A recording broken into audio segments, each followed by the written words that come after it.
Assalamualaikum warahmatullahi wabarakatuh. Saya CGP Dwi Rahmiati dari Kabupaten Tabalong, Angkatan 1, akan mempresentasikan koneksi antar materi modul 3.1 pengambilan keputusan sebagai pemimpin pembelajaran. Pandangan Ki Hajar Dewantara. Pandangan Ki Hajar Dewantara dengan filosofi Pratap Triloka memiliki pengaruh terhadap bagaimana sebuah pengambilan keputusan sebagai seorang pemimpin pembelajaran diambil. Pertama, di depan memberi teladan, ingarsus sung tulodo. 2, di tengah membangun motivasi, ing mania mengkarsa. 3, di belakang memberi dorongan, tuturi handayani.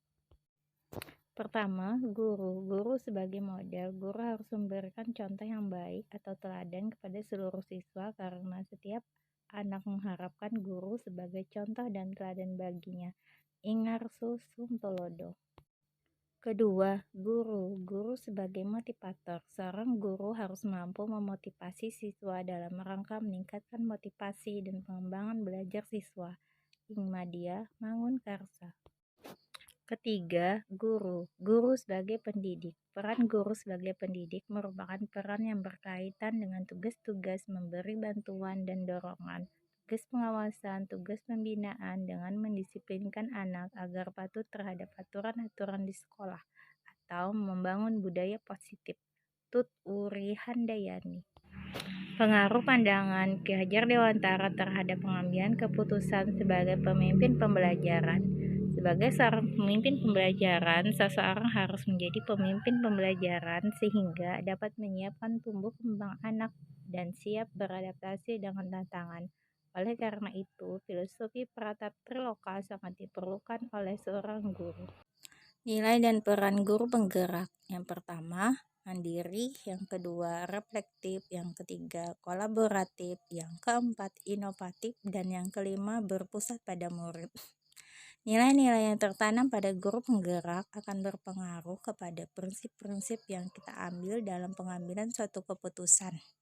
Karena nilai dan peran guru penggerak menjadi dasar pemikiran dalam diri guru penggerak untuk resolusi pengambilan keputusan yang bertanggung jawab. Dengan tujuan untuk menciptakan pembelajaran yang berpusat kepada murid sebagai agen transformasi pendidikan, mewujudkan profil pelajar Pancasila. Pengambilan keputusan sebagai pemimpin pembelajaran berkaitan dengan coaching atau bimbingan. Ki Hajar Dewantara menekankan bahwa tujuan pendidikan itu menuntun tumbuhnya dan hidupnya kekuatan kodrat anak sehingga dapat memperbaiki lakunya. Oleh sebab itu, peran seorang coach atau pendidik adalah menuntun segala kekuatan kodrat atau potensi agar mencapai keselamatan dan kebahagiaan sebagai manusia maupun anggota masyarakat. Dalam proses coaching, murid diberi kebebasan, namun pendidik sebagai pamong dalam memberi tuntunan dan arahan agar murid tidak kehilangan arah dan membahayakan dirinya. Seorang pamong dapat memberikan tuntunan melalui pertanyaan-pertanyaan reflektif agar kekuatan kodrat anak terpancar dari dirinya.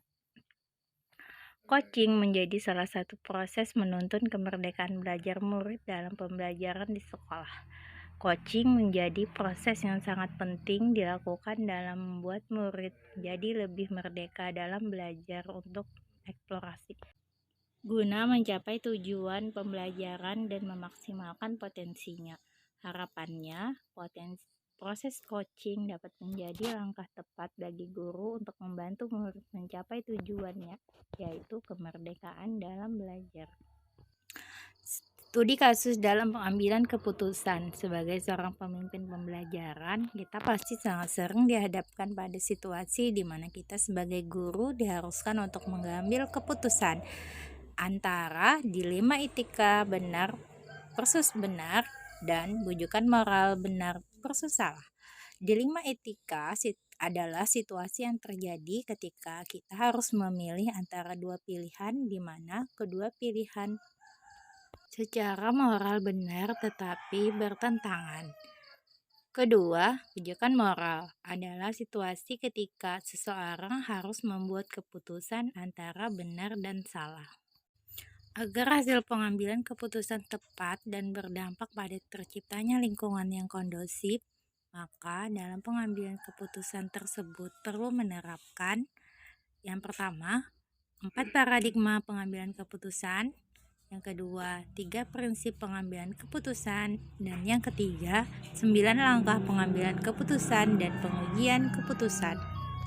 4 paradigma pengambilan keputusan, yaitu yang pertama, individu lawan masyarakat, yang kedua, rasa keadilan lawan rasa kasihan, yang ketiga, kebenaran lawan kesetiaan, dan yang keempat, jangka pendek lawan jangka panjang.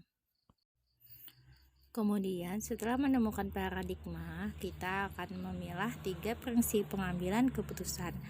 Apakah yang pertama, keputusan berpikir berbasis hasil akhir, yang kedua, berpikir berbasis peraturan, dan yang ketiga, berpikir berbasis peduli.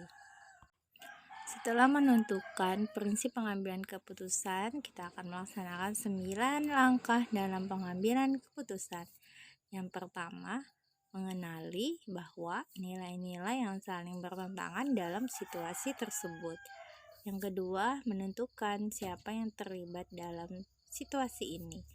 Yang ketiga, kumpulkan fakta-fakta yang relevan dengan situasi ini. Yang keempat, pengujian benar atau salah. Yang kelima, pengujian paradigma benar lawan benar. Yang keenam, melakukan prinsip resolusi.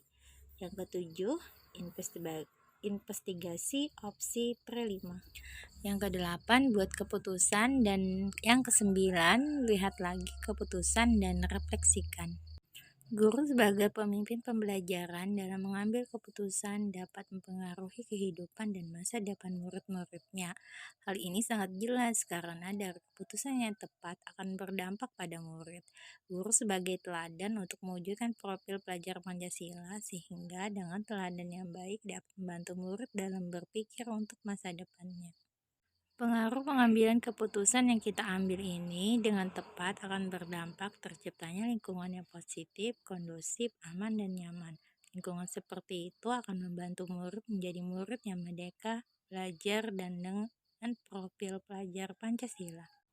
Kesulitan-kesulitan di lingkungan Anda yang sulit dilaksanakan untuk menjalankan pengambilan keputusan terhadap kasus-kasus dilema etika. Apakah ini kembali ke masalah perubahan paradigma di lingkungan Anda? Ya, kesulitan-kesulitan yang terjadi antara dilema etika, kita harus benar-benar mengikuti langkah yang sangat sulit melalui 9 langkah pengambilan keputusan, karena tidak akan mudah. Karena dilema etika adalah keadaan sulit antara hal benar lawan benar. Dalam kasusnya, secara benar namun bertentangan. Misalnya, kebenaran lawan kesetiaan. Sangat sulit memilih antara kebenaran dan kesetiaan. Keduanya adalah nilai-nilai yang baik dalam masyarakat. Kesulitan lain yaitu paradigma berpikir yang digunakan dan skala prioritas yang digunakan. Kesimpulan dari koneksi antar materi modul 3.1 pengambilan keputusan sebagai pemimpin pembelajaran. Dalam filosofi K. Hajar Dewantara bahwa setiap murid memiliki kodrat alam dan kodrat zaman, guru hanya dapat menuntun sesuai nilai dan peran guru, yaitu mewujudkan profil pelajar Pancasila melalui penerapan budaya positif dan ekosistem sekolah untuk memenuhi kebutuhan belajar murid dengan menerapkan praktik pembelajaran berdiferensiasi dan sosial emosional pada murid untuk melewati tantangan dalam belajar dan menumbuhkan potensi murid dengan teknik coaching untuk menggali potensi murid yang tidak terlepas dari dilema etika yang dihadapinya, sehingga guru dalam pengambilan keputusan sebagai pemimpin pembelajaran perlu menerapkan 4 paradigma pengambilan keputusan, 3 prinsip pengambilan keputusan, dan 9 langkah pengambilan keputusan agar keputusan yang diambil dapat efektif dan efisien. Terima kasih, sekian dari saya. Salam guru penggerak.